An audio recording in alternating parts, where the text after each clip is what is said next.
నమస్కారం. మరో మంచి విషయంతో మీ అందరిని ఆహ్వానిస్తుంది హేమాయణం. మనందరికీ తెలుసు, సుమారు 3 ఏళ్ల క్రితం, 3 ఏళ్లు దాటింది అనుకుంటున్నాను, గరికపాటి నరసింహారావు గారికి పద్మశ్రీ పురస్కారం వచ్చింది. ఆ సందర్భంగా ఆయన చాలా ఇంటర్వ్యూస్ ఇచ్చారు. అందులో ఒక దాంట్లో చూశానండి నేను. అందరూ నన్ను అడుగుతున్నారు, పద్మశ్రీ పురస్కారం వచ్చింది కదా, తర్వాత మీ లక్ష్యం ఏమిటి అని. అంటే ఆయన చెప్పారట, జీవించడమే నా లక్ష్యం అని చెప్పారట. ఎంత బాగుంది కదా. నిజానికి ప్రతి మనిషికి లక్ష్యం ఉండి తీరాలని నియమం ఏం లేదండి. మనకున్న పరిధిలో, మనకున్న సౌకర్యాలతో చక్కగా పక్క వారికి ఇబ్బంది కలిగించకుండా జీవించడమే మన లక్ష్యంగా ఉండాలి. అయితే లక్ష్యం ఉండడం తప్పు కాదండి. చాలా మందికి చాలా లక్ష్యాలు ఉంటాయి. అవి వారికి స్వంతంగా వచ్చినవా, ఎవరైనా ఆపాదించినవా, ఎవరైనా ప్రేరేపిస్తే వచ్చినవా, ఇవి ముఖ్యంగా తెలుసుకోవాలి. కొంతమంది చిన్నప్పటి నుంచే చైల్డ్ ప్రొడిజీ అంటారు కదా, అలాగా చిన్నప్పటి నుంచే ఒక లక్ష్యం ఏర్పరచుకుంటారు. అది వాళ్ళకి స్వతహాగా రావచ్చు, లేదా తల్లిదండ్రులు వాళ్ళకి అంత చక్కగా చెప్పు ఉండొచ్చు. అలా అలా అలా అలా చిన్నప్పటి నుంచే ఎదిగిపోతారు వాళ్ళు. వాళ్ళకి అలాగా ఒక లక్ష్యం అంటూ వాళ్ళకి తెలిసి వాళ్ళకి ఏర్పడుతుంది. అయితే అలా ఎదిగిన వాళ్ళని చూసి పక్క వాళ్ళు వాళ్ళ పిల్లలకు కూడా, నువ్వు కూడా వాళ్ళని చూసి నేర్చుకోవాలి, నువ్వు కూడా వాళ్ళంతగా ఎదగాలి అని నూరిపోయడం తప్పు. అంటే కంపారిజన్ తప్పు. వీళ్ళంతటి వీళ్ళు పిల్లల్ని ఆ లక్ష్యం దిశగా మళ్లించవచ్చు. ఈ లక్ష్యం నువ్వు ఇదే ఏర్పరచుకో, దాని వరకు వెళ్తే మేము ఎంతవరకు చేయగలమో అంతవరకు చేస్తామని. కానీ కంపేర్ చేసి వాళ్ళలా నువ్వు ఉండాలి అన్నప్పుడే కదా ఈ పిల్లల మీద ఒత్తిళ్లు పెరుగుతున్నాయి. ఇవి అందరం చూస్తున్న విషయాలే. ఏంటంటే ఈ పోటీ ప్రపంచంలో నువ్వు పరిగెట్టాలి, పరిగెట్టాలి, పరిగెట్టాలి, గెలవాలి. ఎందుకోసం పరిగెట్టాలి, దేనికోసం గెలవాలి? బతకడానికి, డబ్బు కోసం. నిజమే, మనం కొంచెం స్లోగా ఉంటే మన తర్వాత వాళ్ళు ఆ అవకాశాన్ని అందిపుచ్చుకుంటారు. కానీ దానికోసం, మనం బతకడం కోసం అంత ఒత్తిడి అవసరమా? ఆ మాత్రం కనీస అవగాహనతో మన పిల్లల్ని మనం పెంచలేమా? ఆ మాత్రం కనీసంగా జ్ఞానం ఉంటే సంఘంలో బతకలేమా? బతకడానికి ఏం కావాలి? ప్రధాన అవసరాలు రోటీ, కపడా और మకాన్, కూడు, గూడు, గుడ్డ, ఇవి ఉండాలి కదా. ఇవి మనం చెప్పకుండా నువ్వు పరిగెట్టాలి, పరిగెట్టాలి, పరిగెట్టాలి, వాళ్ళని దాటి ముందుకెళ్ళాలి, నువ్వు గెలవాలి అన్నంతగా ప్రేరేపిస్తూ ఉంటే అలాగే పరిగెడుతున్నారు. పరిగెట్టగలిచిన వాళ్ళు, ఆ సామర్థ్యం ఉన్నవాళ్ళు పరిగెడుతున్నారు, వాళ్ళు విజేతలు అవుతున్నారు. కానీ అయ్యాక ఏం చేస్తున్నారు? వాళ్ళు విదేశాలకు వెళ్ళిపోతున్నారు. మన తెలివి, మన సమర్థత అంతా విదేశాలకు వెళ్తోంది. ఇలాగ మనం పిల్లల్ని ప్రోత్సహిస్తున్నాం. అంటే అందరూ అని చెప్పలేను, కానీ చూడండి, ప్రతి ఇంట్లో ఈరోజు విదేశాల్లో ఉన్న పిల్లలే కనిపిస్తున్నారు చాలా మటుకు. అంతెందుకు, ఈ ఏరియా నాకు కొత్త, నేను అసలు ఈ ప్రాంతానికి చెందిన దాన్నే కాదు. 3 ఏళ్లుగా ఈ ఏరియాలో ఉంటున్నాను. ప్రతి ఇంట్లోనూ విదేశాల్లో ఉన్న పిల్లలు ఉన్నారు. 2 పిల్లలు అక్కడే ఉన్నవాళ్ళు ఉన్నారు, కనీసం ఒకళ్ళైనా ఉన్నవాళ్ళు ఉన్నారు. ప్రస్తుతానికి నా పిల్లలే మామూలుగా ఈ భారతదేశంలో ఉన్నారు. రేపు వెళ్తారేమో నాకు తెలియదు. అయితే విదేశాలకు వెళ్ళడం, సంపాదించుకోవడం తప్పు కాదని నేను ఎప్పుడూ చెప్తూనే ఉంటాను. అయితే మనం అది నూరిపోయకూడదు అని నా ఉద్దేశం. వాళ్ళకి స్వతహాగా కలిగింది, కంపెనీ పంపిస్తోంది, వెళ్ళొచ్చు కొంతవరకు. ఇప్పుడు మాకండి నిజంగా నృహరికి విదేశీ అవకాశం వస్తే తప్పకుండా వెళ్ళాలి. ఎందుకంటే మాకు ఆస్తిపాస్తులు అవి ఏమీ లేవన్నమాట. ఈ అద్దిల్లు, తినడానికి తిండి, చక్కగా కట్టుకోవడానికి ఇప్పుడు కొంచెం కోరుకున్న బట్ట కొనుక్కునే స్థితిలో ఉన్నాం. ఉన్నమాట చెప్పుకోవాలి కదా. అందుకని నాకు ఇష్టం లేకపోయినా వాడు వెళ్తానంటే నేనేమన్ను. కొంతకాల పరిమితికి పంపిస్తుంటాయి కదా కంపెనీస్. నిజానికి ఆ మధ్య వాడు ఎదురు చూశాడు ఒక 2-3 ఏళ్ల క్రితం, కానీ రాలేదు. కానీ వాడు కూడా ఇంకా కొంచెం దాని గురించి ఆలోచించడం మానేశాడు. నాకు ఇక్కడే బాగుందమ్మా, ఇప్పుడు హ్యాపీగా ఉన్నాను నేను అని. అది చెప్పేది ఏంటంటే, ఒక లక్ష్యాన్ని పిల్లలకి మనమే అంటగట్టకూడదండి, అంటగట్టకూడదు. ఇప్పుడు ఇవన్నీ ఎందుకు చెప్తున్నాను అంటున్నారా? 10th పరీక్షలు అవుతున్నాయి, ఇంటర్ పరీక్షలు ఆల్రెడీ అయిపోయాయో అవుతున్నాయో నాకు తెలీదు. మొదలవడం అయితే అయ్యాయి. 10th తర్వాత ఒక దశ పిల్లలకి, ఇంటర్ తర్వాత ఒక దశ. అసలు ఈ కార్పొరేట్ కాలేజీలు అన్నీ వచ్చి కూడా మన ఆలోచన విధానాన్ని పాడు చేసే. పిల్లలు తప్పు కాదు. అయ్యో అయ్యో, మనం ఇలా అందులో వేసి చదివించకపోతే మనం వెనకబడిపోతాము, మన పిల్లలకు ఉద్యోగాలు వస్తాయో రావో, ఇలాంటి ఆలోచన దృక్పథం ఇంచుమించు 15 ఏళ్ళు 20 ఏళ్ళుగా ఉంది. 15 ఏళ్ళ పైన అయిందనుకోండి, బాగా వచ్చింది. ఇప్పుడు కొంచెం ఏమైనా తగ్గిందేమో అని నేను అనుకుంటున్నాను. ఒకటి ఆలోచించండి, పేరున్న కాలేజీలో జాయిన్ చేస్తారు, హాస్టల్స్ లో. ఎందుకంటే సౌకర్యాలు లేని పల్లెటూళ్ళలో ఉంటారు తల్లిదండ్రులు. అయ్యో మన పిల్లలు, మనం ఇలా ఉంటున్నాం పల్లెల్లో, మన పిల్లలు బాగా చదువుకోవాలి, ఉద్యోగాలు చేయాలి, మళ్ళా కష్టపడకూడదు. అసలు ఈ ఆలోచనే తప్పండి. మనలా కష్టపడకూడదు అని రైతు అనుకుంటే తర్వాత వారసత్వంగా వ్యవసాయం ఎవరు చేస్తారు? అందుకని మనలా కష్టపడకూడదని ఎవ్వరూ అనుకోకూడదని నేను అనుకుంటాను. వాళ్ళు కూడా కష్టపడాలి. మనం చెప్పాను కదా ఇందాక, మన పరిధి మేరకు మనం సహాయం చేయాలి. అయితే ఈ పల్లెటూళ్ళలో ఉన్న వాళ్ళందరూ పాపం ఆస్తులమ్మో అప్పులు చేసో ఎలాగో వీళ్ళని జాయిన్ చేస్తున్నారు. ఈ కార్పొరేట్ కాలేజీలు చేసే మాయ అలాంటిదనమాట. మీ పిల్లలు థర్డ్ క్లాస్ స్టూడెంట్స్ అయినా సరే, సాధారణ విద్యార్థులైనా సరే, మేము అసామాన్యంగా తయారు చేసిస్తాం, అసాధారణంగా తయారు చేస్తాం అని వాళ్ళు చెప్పి మాయ మాటల్లో ఎవరైనా పడక తప్పదు. నేను అలాగే కార్పొరేట్ కాలేజీలోనే చదివించాను. అందరూ శ్రీ చైతన్య నారాయణలో జాయిన్ అయితే నేను ఎన్ఆర్ఐ కాలేజీలో జాయిన్ చేశాను. కొంచెం అప్పుడు వాళ్ళు చెప్పిన ఆ విధానాలు అవి బాగున్నాయని. నిజానికి మిగిలిన కాలేజీలతో పోలిస్తే అంత ఒత్తిడి కూడా లేదు. దాంట్లో కూడా star batch, top star batch, మామూలు బ్యాచ్, ఇంకా ఏంటంటే స్టార్ బ్యాచ్ అనేది చెప్పుకునే వాటిలో బోధించే అధ్యాపకులు వేరు, మామూలు వాళ్ళకు బోధించే అధ్యాపకులు వేరు. అదంతా అందులోకి ఆ సాలెగూడిలోకి వెళ్ళాక మనకు తెలుస్తుంది. అయితే రాలేము, చదువు రావాలి కదా. కానీ నిజంగా చదువే రావాలనుకుంటే ప్రభుత్వం అన్ని జూనియర్ కళాశాలలు ఉన్నాయి, మామూలు కళాశాలలు ఉన్నాయి, అన్నీ ఉన్నాయండి. ప్రభుత్వం ఏది ఏర్పరచకుండా లేదు. మనం చేయాల్సింది ఏంటంటే అందులో ఉండే అధ్యాపకుల్ని, మంచి వాళ్ళని, కాంట్రాక్ట్ టీచర్లను కాకుండా మామూలుగా రెగ్యులర్ అధ్యాపకుల్ని నియమించమని మనం పదే పదే ప్రభుత్వాన్ని ఒత్తిడి చేయాలి. ప్రతి పల్లెటూళ్ళకి కొంచెం దగ్గరగా కాలేజీలు లేకపోలేదు, ఉన్నాయి. కానీ మనం వాటిలో జాయిన్ చేయం. ఎందుకంటే మన ప్రభుత్వం, మనం ఏర్పరచుకున్న మన ప్రభుత్వం మీద మనకే నమ్మకం లేక. ఈ కార్పొరేట్ కాలేజీల్లో జాయిన్ చేస్తే చక్కగా చదువులు వచ్చేస్తాయి, మంచి మంచి ఉద్యోగాలు వచ్చేస్తాయి, లక్షల్లో జీతాలు వచ్చేస్తాయి. ఇది ఒక 20 ఏళ్ల కిందట ఉందేమో. ఐటీ కొత్తగా తెలుగు ప్రాంతాల్లో స్థిరపడుతున్నప్పుడు అప్పుడు ఉందేమో అంతంత జీతాలు, కానీ లేవండి. నృహరికి ఈ మధ్య టీసీఎస్ నుంచి మారేక వాడికి జీతం పెరిగింది. 10 ఏళ్ల పాటు టీసీఎస్ లో మామూలు జీతానికి పనిచేస్తే. అయితే నేను అంటూ ఉంటాను, నృహరి నేను బీటెక్ చదివించలేకపోయాను, బీఎస్సీఏ చదివించాను అంటే, అమ్మ గ్రాడ్యుయేషన్ ఏదైనా గ్రాడ్యుయేషనే. వాళ్ళకి మహా అయితే స్టార్టింగ్ లో ఒక 4-5 వేలు ఎక్కువ ఉంటుందేమో, కానీ లోపలికి వెళ్ళాక బీఎస్సీ అయినా ఒకటే, బీటెక్ అయినా ఒకటే. వన్స్ ఒకసారి సెలెక్ట్ అయ్యి లోపలికి వెళ్ళాక ఏదైనా ఒకలాగే ఉంటుందమ్మా పని, నువ్వు అలాంటి ఆలోచన పెట్టుకోకు అని. ఇద్దరిని కూడా బీఎస్సీఏ చదివించాను.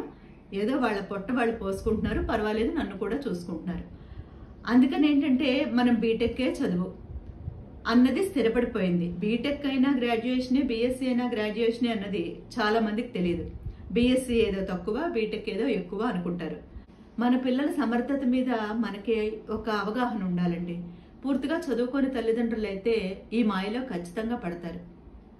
అందుకని ఏంటంటే చెప్పేది, కార్పొరేట్ కాలేజీల మాయలోకి వెళ్ళి ఆ ఒత్తిడి తట్టుకోలేక ఎన్నెన్నో సంఘటనలు జరుగుతున్నాయి, చూస్తూనే ఉన్నాం మనం. ఆ ర్యాంకులు గోల్లో పడి ఇటుపక్కేమో డబ్బులు కడితే చదివి వచ్చేస్తుంది అనుకునే తల్లిదండ్రులు ఉన్నారు. ఆ ఒత్తిడి ఒక పక్క నుంచి, అటుపక్కేమో లెక్చరర్స్, వాళ్ళకి ర్యాంకులు కావాలి. ఆ ఒత్తిడికి తట్టుకోలేక గెలవలేమేమో అన్న అపనమ్మకంతో వాళ్ళు వేరే మార్గాలు ఎంచుకుంటున్నారు, జీవితాన్ని చాలించుకుంటున్నారు. గెలుపు ఓటమి అన్నది తాత్కాలికం అండి. ఆ గెలుపు అన్న దానికి అసలు అర్థం లేదు. సంపాదనే గెలుపు అనుకుంటే సంపాదన ఎలాగైనా సంపాదించవచ్చు. నువ్వు గెలవాలి గెలవాలి గెలవాలి, గెలవక్కర్లేదండి. బతకడం తెలిస్తే చాలు ఎవరికైనా. ఎందుకంటే మనం ఎప్పుడో గెలిచాం. ప్రతి మనిషి భూమి మీద పడకముందే గెలిచాడు. ఎలా అంటారా? మనకందరికీ తెలుసు, ఈ లోకం మొత్తం, జగత్ సర్వం కూడా సృష్టి కార్యక్రమం మీదే నడుస్తోంది. మనకి సంతానం అలాగే వృద్ధి చెందుతోంది, జనాభా అలాగే పెరుగుతోంది. అయితే ఈ సృష్టి ప్రక్రియలో 700 మిలియన్ల శుక్రకణాలు పరుగులు పెడుతూ ఉంటాయి స్త్రీలో విడుదలైన అండాన్ని తాకడానికి, చేరుకోవడానికి.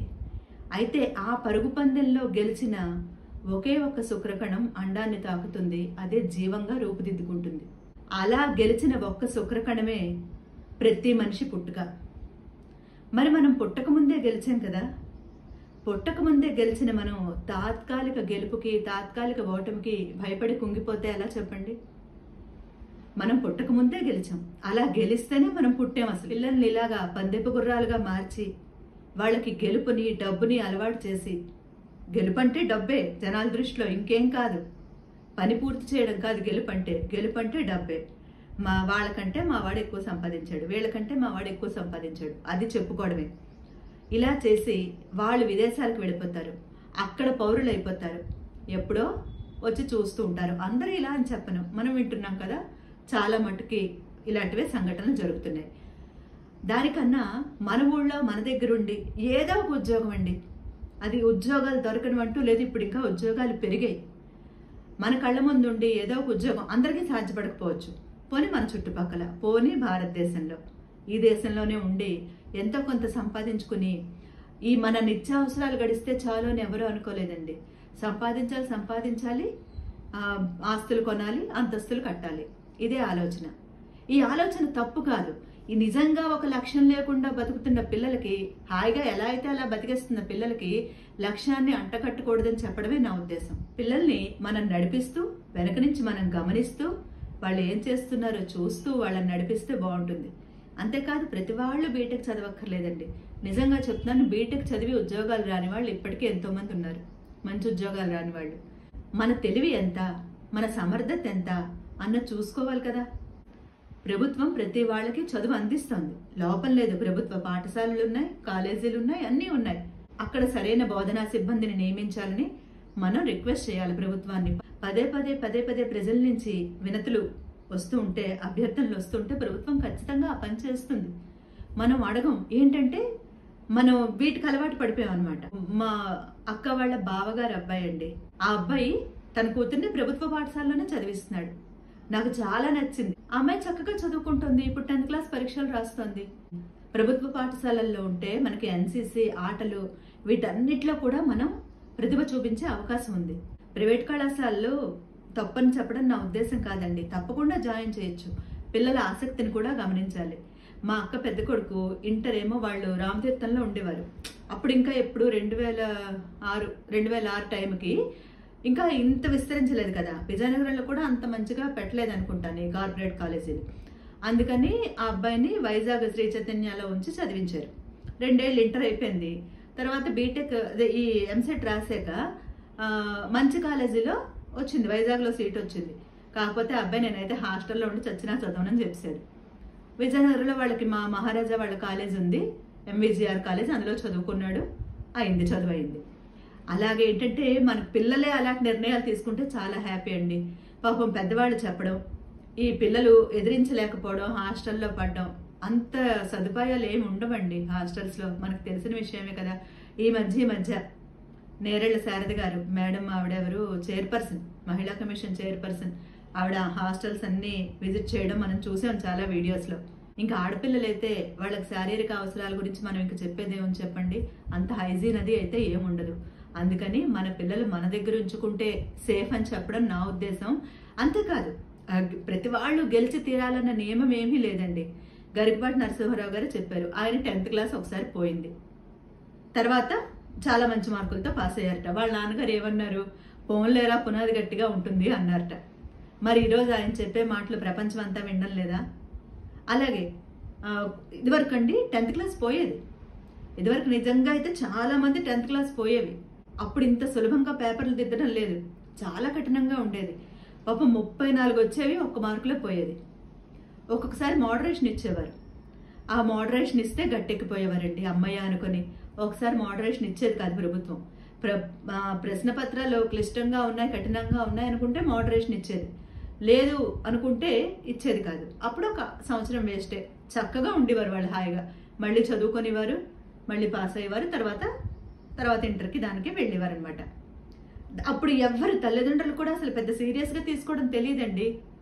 ఏదో పిల్లలు ఉన్నారు మనతో పాటు తింటారు, దగ్గరలో ఉన్న ప్రభుత్వ పాఠశాలకి, ప్రభుత్వ కళాశాలకి వెళ్తారు అన్నట్టే ఉండేవారు తప్ప ఇన్ని విధాలైన ఆలోచనలు తల్లిదండ్రులకే ఉండేవి కావు.